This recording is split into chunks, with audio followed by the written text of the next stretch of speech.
Bom dia, tudo bem com vocês? Estamos aqui com mais um estudo da semana. Estamos estudando o livro de Atos. E eu gostaria muito que você pegasse aí a sua Bíblia para que nós venhamos ler Atos, capítulo 7. Nós iremos ler bastante hoje, viu? A partir do versículo 1 até o versículo 38, exatamente. Então, pegue a sua Bíblia, pegue a sua agenda, a sua caneta para você anotar tudo que estamos falando aqui e depois você possa refletir e colocar em prática na sua vida, tá bom? Vamos lá, todos com a Bíblia na mão.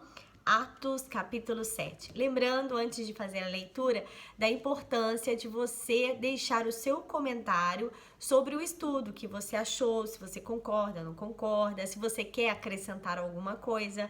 Então, eu estou realmente com o meu ouvido à disposição, né, para ouvir o seu áudio, ou até mesmo para ler aí o que você tem para dizer para mim referente ao estudo bíblico que estamos fazendo aí do livro de Atos. Então, vamos lá, a leitura. E disse o sumo sacerdote: porventura é isto assim? E ele disse: varões, irmãos e pais, ouve. O Deus da glória apareceu a Abraão, nosso pai, estando na Mesopotâmia, antes de habitar em Harã. E disse-lhe: sai da tua terra e dentre a tua parentela, e dirige-te à terra que eu te mostrarei. Então saiu da terra dos caldeus e habitou em Harã. E dali, depois que seu pai faleceu, Deus o trouxe para esta terra em que habitais agora. E não lhe deu nela herança, nem ainda o espaço de um pé, mas prometeu que lhe daria a posse dela, e depois dele, a sua descendência, não tendo ele filho. E falou Deus assim: que a sua descendência seria peregrina em terra alheia, e a sujeitariam à escravidão e maltratariam por 400 anos. E eu julgarei a nação que o tiver escravizado, disse Deus. E depois disto saíram e me serviram neste lugar. E deu-lhe o pacto da circuncisão. E assim gerou a Isaque e a circuncidou, e ao 8º dia, Isaque a Jacó e Jacó aos 12 patriarcas. E os patriarcas, movidos de inveja, venderam a José para o Egito, mas Deus era com ele. E livrou-o de todas as suas tribulações, e lhe deu graça e sabedoria ante Faraó, rei do Egito, que o constituiu governador sobre o Egito e toda a sua casa. Sobreveio então a todo o país do Egito e de Canaã fome e grande tribulação, e nossos pais não achavam alimentos. Mas tendo ouvido Jacó que o Egito havia trigo, enviou ali nossos pais a primeira vez. E a segunda vez foi José conhecido por seus irmãos, e a sua linhagem foi manifesta a Faraó.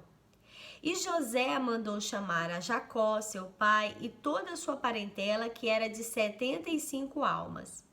E Jacó desceu ao Egito e morreu, ele e nossos pais, e foram transportados para Siquém, e depositados na sepultura que Abraão comprara por certa soma de dinheiro aos filhos de Amor, pai de Siquém.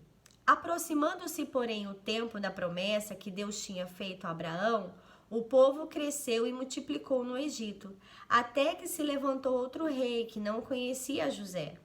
Esse, usando de astúcia contra nossa linhagem, maltratou nossos pais ao ponto de o fazer rejeitar as suas crianças, para que não se multiplicassem. Nesse tempo nasceu Moisés, e era muito formoso, e foi criado 3 meses em casa de seu pai. E sendo rejeitado, tomou a filha de Faraó e o criou como seu filho. E Moisés foi instruído em toda a ciência dos egípcios, e era poderoso em suas palavras e obras. E quando completou a idade de 40 anos, veio-lhe o coração ir visitar seus irmãos, os filhos de Israel. E vendo maltratado um deles, o defendeu e vingou o ofendido, matando o egípcio. E ele cuidava que seus irmãos entenderiam que Deus lhe havia de dar a liberdade pela sua mão. Mas eles não entenderam. E no dia seguinte, pelejando eles, foi por ele visto e quis levá-los à paz, dizendo: Varões, sois irmãos, porque vos agravais um ao outro? E o que ofendia seu próximo, repeliu, dizendo: Quem te constituiu príncipe e juiz sobre nós? Queres tu matar-me como ontem mataste o egípcio? E a esta palavra fugiu Moisés e esteve como estrangeiro na terra de Midian, onde gerou 2 filhos. E completados 40 anos, apareceu-lhe o anjo do Senhor no deserto do Monte Sinai, numa chama de fogo de um sarçal.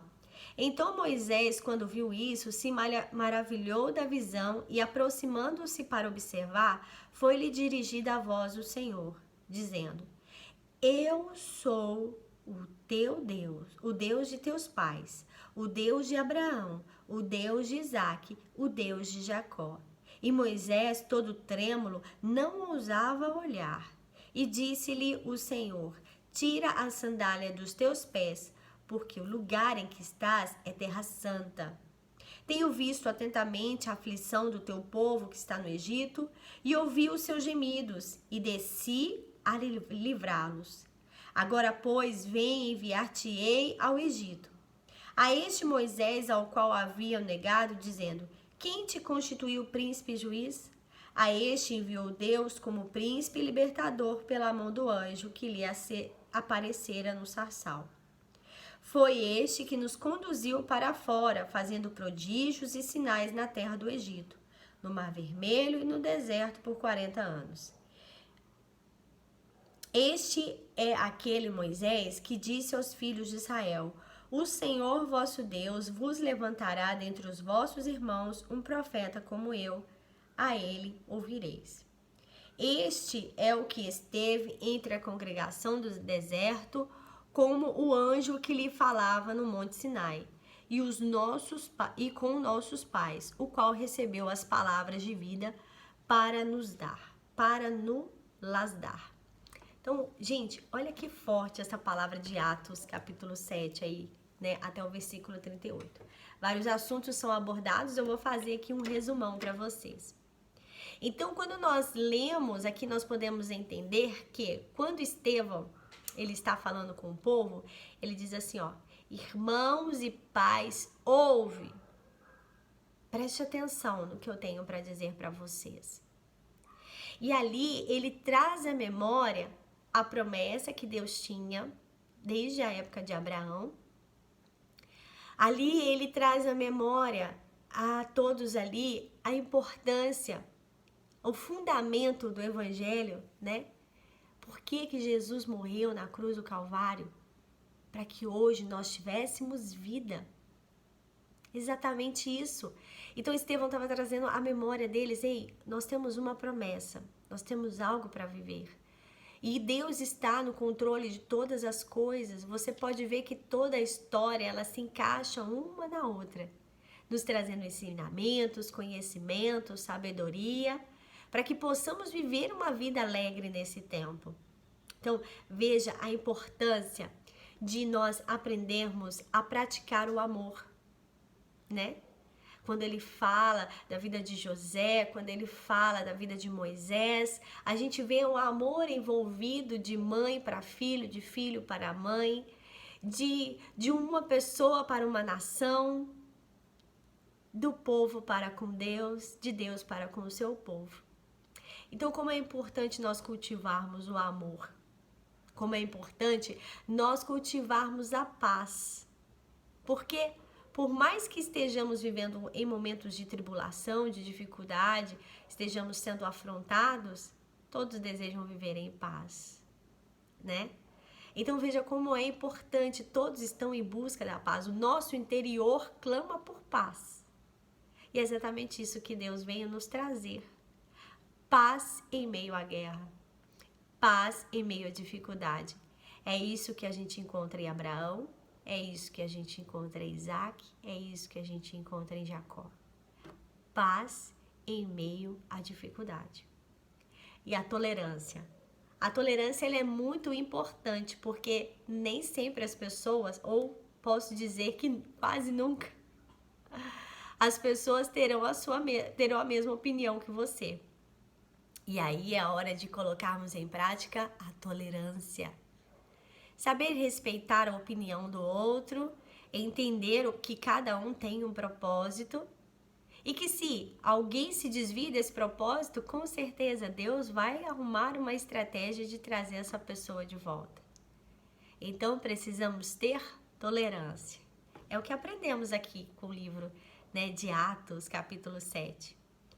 E logo no finalzinho a gente percebe, né, a congregação vivendo em meio ao deserto, em meio à dificuldade. Todos nós vamos passar por deserto. Todos nós, né? Desde aquele que está nascendo agora até ao adolescente, todas as crianças, homens, mulheres, jovens, todos estarão passando por deserto. Mas a gente precisa entender que a nossa terra não é essa. A nossa terra confortável não é aqui. A nossa terra confortável é na eternidade. Então, por mais que você esteja passando por tribulações, passando por dificuldades, tenha amor, tenha paz, tenha tolerância. Entenda que uma vida confortável, verdadeira, será somente com Cristo. Tá bom? Então, esse é o nosso estudo de hoje, tá bom? Resumi bastante porque eu li bastante, né? Mas é importante ler também. Então, eu gostaria que você, no final, aí deixasse seu comentário, sua opinião, para que eu possa aí trazer novos estudos para vocês. Agradeço a sua participação e nos encontramos logo, logo. Até mais. Deus abençoe.